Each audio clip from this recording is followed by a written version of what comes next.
여러분, 어떤 사람의 약점이 강점으로 작용할 때 우리는 감동을 받죠. 여러분, 사지가 없는 이 절망적인 모습으로 태어난 닉 부이치치를 아실 겁니다. 그런데 이 약점이 많은 영혼들을 하나님께로 인도하는 위로와 소망의 도구가 되었습니다. 그런데 반대로 강점이 약점으로 변질될 때도 있습니다.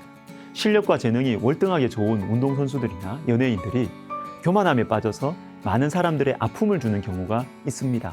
이런 걸 보고 탁월함의 함정에 빠졌다, 이렇게 말할 수 있을 것입니다. 탁월한데 함정입니다. 나의 약점과 부족한 것을 위해서 우리가 기도하기도 해야 하지만 내 장점, 잘하는 것, 내가 가지고 있는 특권을 겸손하게 잘 다스리는 것을 위해서도 기도해야 할 것 같습니다.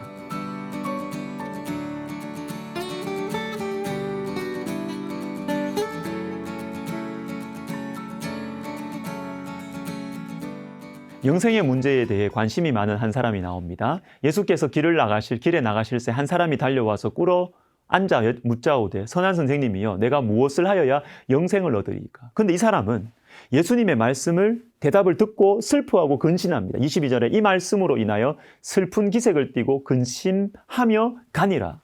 먼저 이 사람의 근심과 슬픔에 대해서 생각해 보고 싶어요.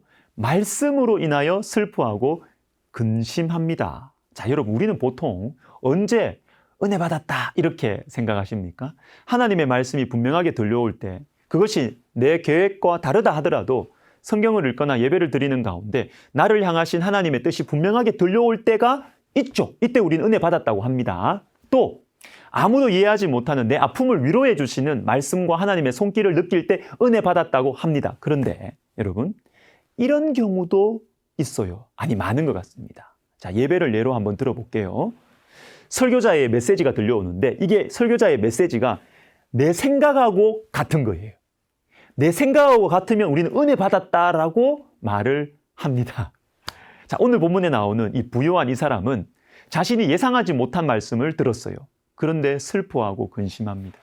바리새인과 서기관들처럼 예수님과 논쟁하지 않고 오히려 자신을 돌아보면서 슬퍼하고 근심합니다. 저는 이것이 은혜라고 생각합니다. 내 생각하고 다르다고 예수님 딱 밀치는 것이 아니라 근심하는 것이죠. 슬퍼하는 것이죠. 하나님의 뜻대로 하는 근심과 슬픔입니다. 이게 은혜죠. 어쩌면 이것이 더 큰 은혜일 수 있습니다. 내 생각과 똑같은 것을 말해주는 말씀은 나를 바꾸지 못해요. 내 생각을 더 강하게 만들어주죠. 그러나 내 생각과 다를 뿐만 아니라 이게 하나님의 말씀이 분명해요. 이것이 내 마음속에 들려올 때 내가 가진 인생관과 신앙관과는 다르지만 성령의 감동 가운데 말씀이 들려올 때 마음이 아프죠. 불편하죠. 그러나 그 말씀에 슬퍼하고 근심할 때 우리에게는 변화가 일어나고 성숙과 성장이 일어나는 것입니다. 자, 한 가지 더 봅시다. 예수님은 이렇게 말씀하십니다. 21절에 내게 아직도 한 가지 부족한 것이 있으니 그 사람은 재물이 많은 거로.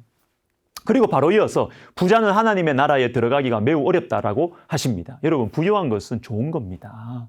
좋은 거예요. 그런데 위험 요소가 많습니다. 오늘 말씀에 나오는 이 사람은 재물이 많았습니다. 그런데 예수님께서는 한 가지 부족한 것이라고 말씀하시면서 이 사람이 가지고 있는 풍성한 재물이 한 가지 부족한 것이다, 이렇게 말씀하십니다. 자, 여기에서 우리는 우리 자신에게 있는 장점들, 특권들을 말씀의 눈으로 점검할 필요가 있습니다. 혹시 여러분 돈 많으십니까? 혹시 학식이 많으십니까? 아니면 자식이 잘 돼 있습니까? 아니면 인맥이 좋으십니까? 아니면 성격이 좋아서 친구들 많습니까? 아니면 교회에서 신앙이 좋다고 사람들이 말을 합니까? 우리에게 있는 이 장점, 이게 한 가지 부족한 것이 될 수 있어요. 탁월함의 함정에 빠질 수 있다는 것입니다. 신명기 17장 후반부에는 왕에 대한 말씀이 나옵니다. 왕은 병마와 아내와 은금을 조심하라고 합니다. 여러분, 왕은 힘이 있습니다. 그래서 병마와 아내와 은금을 많이 가질 수 있어요. 특권이죠. 자연스럽게 많이 가질 수밖에 없어요. 내가 모으려고 하지 않아도 주변 사람들이 또는 제도적으로 주어질 것들이고 이런 것들 때문에 왕이 되려고 할 수도 있습니다. 특권입니다.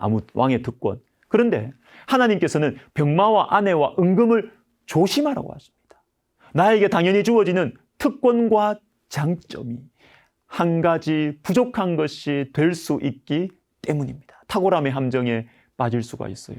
그래서 신명기 17장 18절은 그가 왕위에 오르거든 이 율법서의 등사본을 책에 기록하여 19절 평생에 자기 옆에 두고 읽어 그의 하나님 여호와 경외하기를 배우며 이 율법의 모든 말과 이 규례를 지켜 행할 것이라. 특권과 장점, 그러나 또한 동시에 이것이 한 가지 부족한 것이 될 수 있는 위험성을 가진 이것들을 다스리기 위해서는 하나님의 말씀을 가까이 해야 한다라는 것입니다.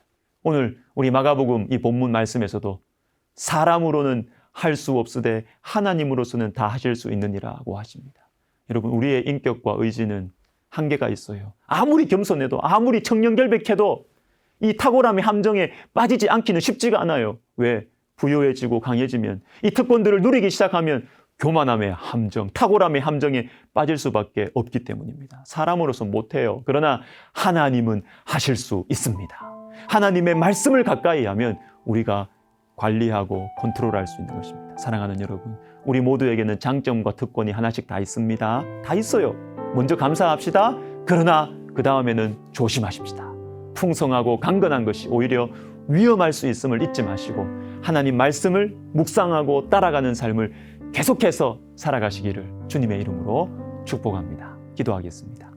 하나님 아버지, 우리에게 있는 좋은 것들, 주님 주신 풍성하고 귀한 것들, 이것 때문에 교만함의 함정, 타락의 함정에 빠지지 않도록 우리가 하나님 말씀 가까이 하고 주님 앞에 기도하는 삶을 살아가게 하옵소서. 예수님의 이름으로 기도하옵나이다. 아멘.